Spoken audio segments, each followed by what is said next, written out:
know what's going on in the clerk's office. In the clerk's office, we do all the motor vehicle registration, the renewals, the driver's license, the passport applications, marriage license, hotel motel tax, notary commission, official record keeper for the county commission, which explains why I was sitting there at that commission meeting, and renewing handgun permits. So that's just, we have 6 offices, and at 4 of those offices, we do all of everything that I just mentioned. And at 2 of those, we do not have the passport and the driver's license.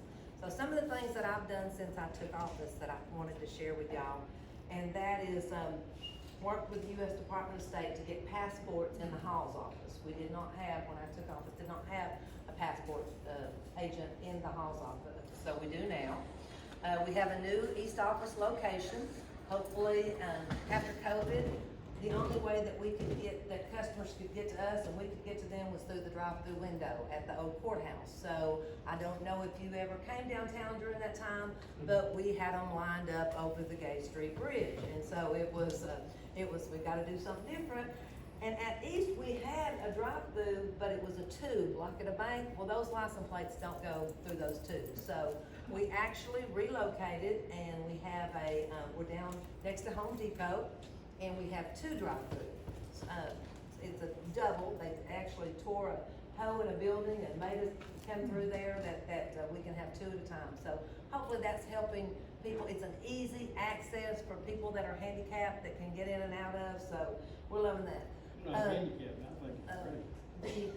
The Cedar Bluff location, a lot of you down here are go to the Cedar Bluff location. I'm sorry, that's all I can say. We don't like it. There's wrecks in that parking lot every day. Really? We would like to see that we share it with the trustee's office, the health department on the bottom, and it's horrible getting in and out of. So I'm going to beg in the in the future. That's all I say. I don't know how soon that we get, but I will say that the clerk's office is taking in and turning over more excess fees than we ever had. So we're in really good shape. We've taken on the Real ID, which now has a May 2023 date on it, that you need to get those Real IDs before then. And I think everybody, I've talked to you enough that everybody knows exactly what they are, and you've heard about it. If you have any questions about what is necessary to get those, please just contact me and I'll be glad to go over with you and tell you. All of the offices are now processing duplicate titles, whereas used to you'd find try to find a title and you'd look through that drawer forever and ever. All you have to do is bring in identification. If your name is on that title, then we can make a duplicate in less than 15 seconds. Okay, so that's helped a bunch, especially for me when I try to organize and put things where nobody, I'm going to hide it or hide it from myself and I never find it. So renewing the handgun permits, that's new. Noting of liens, the financial institution liens can be noted at our office instead of mailing them to Nashville. So they're simplifying. The state is giving us a lot more. I don't know if they're trusting us more or they're just letting us do more that they don't want to do, but regardless, we have that authority now, but we still are an agent for the state. So they tell us what we can do and what we can't do. Every employee in the clerk's office is cross-trained. Everyone knows how to do motor vehicle, and either they'll be a passport agent or they do driver's license. You cannot do both. You can never let one person be able to give 2 forms of identification. So we have to keep those separate. And when we're moving people from one location to another, we have to take all those things into consideration. So it's kind of crazy how we do that. Let's see. The vehicle registration fees your renewals that are coming in on a little postcard. They're not coming in the mail anymore. They're easy to throw away. So be mindful of that, but you don't have to have it. Bring your license plate number in, and we can get your renewal. As far as the renewal goes, the state effective July 1st, 2022, and that'll go through June 30th. of 2023, the state is waiving their fee and giving you back $23.75 on every renewal and $16.75 on motorcycles.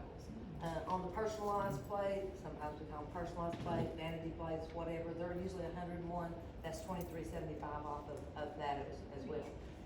Now, the little hiccup in that whoever wrote the legislation was great, that the Senate and the House all passed this, it's wonderful to have it, but like if Donnie came in and he had a regular plate and all of a sudden he decided he was gonna get, this year since it was cheaper, he might get a personalized plate. So going from 65 to 101, they do not get, they say, if you're gonna do that, they won't give you the $23.75 off. So a lot of veterans have come in and said, well, I'm gonna get that new veterans plate. This is be a good year. And we said, well, that's great, but this is what the state's saying. So being on the front line and having to explain some of this sometimes is not always fun. But anyway, I love my job. I love y'all allowing me to serve in my job. Dedicated to serving you is not just a phrase that I've used since I've been elected, it's a promise. And I try to do that every day. This last election, I was very humbled to lead the ticket as a Republican, and I don't know how it happened. I really think it's this $23.75 that we're giving back. I think people think it's me, and I'll take that, okay?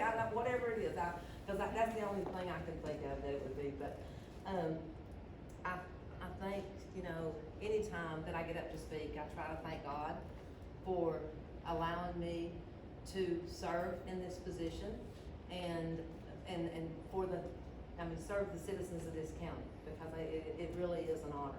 I thank my family because they have to understand that I'm not gonna be at certain things because I've gotta be at work or I've gotta do this or that. I thank this party because that's who brought me here. I've never forgot it. I won't forget it. I understand, Donnie alluded to, I was raised a Democrat, and I'll be the first to tell you.